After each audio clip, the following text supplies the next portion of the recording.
The developing story overseas involving that U.S. Navy destroyer. 7 sailors missing right now after their ship collided with a tanker off the coast of Japan. Questions abound as to how this could have happened. We want you to look at this new video of the USS Fitzgerald limping back into port in Japan.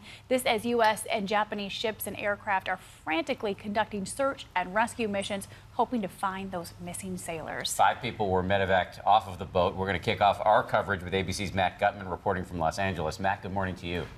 Hey, good morning, Dan and Paula. Hard to overstate how serious an incident this was. Now, the Navy is still searching for those 7 missing sailors. They have multiple search planes scouring the water, but because of the damage that you just saw is so severe, it's also possible those sailors could still be in the wreckage on board.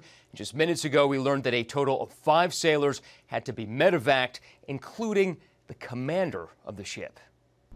This morning, the USS Fitzgerald has been tugged back to port, but at least 7 sailors remain missing.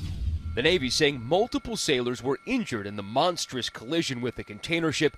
5 sailors hurt badly enough they had to be medevaced, one of them the ship's commanding officer. The Japanese Coast Guard leading the initial rescue. You can see responders crowded near the wreckage to extract the wounded.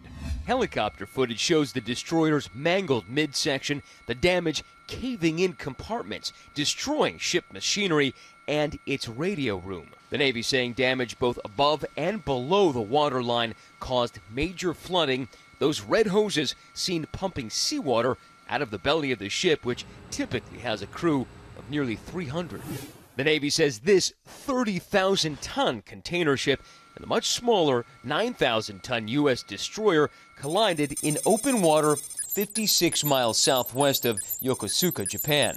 The Navy telling ABC News this morning that the extent of the personnel injuries aboard the ship is still being assessed. Now, there are 2 major questions going forward. Which of the ships had the right of way? And perhaps a bigger issue that even though it was the dead of night, how did a ship with some of the most sophisticated radar and sonar on the planet neither see or manage to avoid something the size of a small island bearing down on it? Dan, Paula. Yeah, those are some questions we're going to be addressing in just a moment. Matt Gutman, thanks for your reporting this morning. And joining us now from Washington is retired Marine Colonel and ABC News contributor Steve Ganyard. Steve, good morning to you. And you just heard Matt's question, the most glaring one that we all have. These ships aren't traveling swiftly. They're on one another's radar. How could a collision have happened? Paul, it's hard to imagine how it could have. As Matt said, these are 2 very sophisticated ships, and they should have seen each other. On the other hand, this happened really just about 10 miles outside of the mouth of Tokyo Bay, which is one of the busiest ports in the world. It was the middle of the night, and so oftentimes what happens in these collisions at seas, it's a series of mistakes on both ships that lead to a tragic event. We are, as everybody knows, at a time of heightened fears over North Korea. What kind of impact could taking a destroyer like this out of commission, what kind of impact could that have on our ability to defend ourselves and our allies?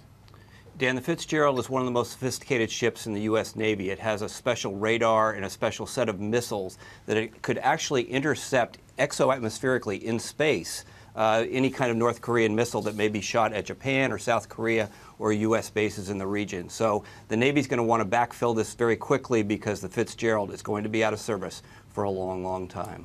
Steve Ganyard, thank you.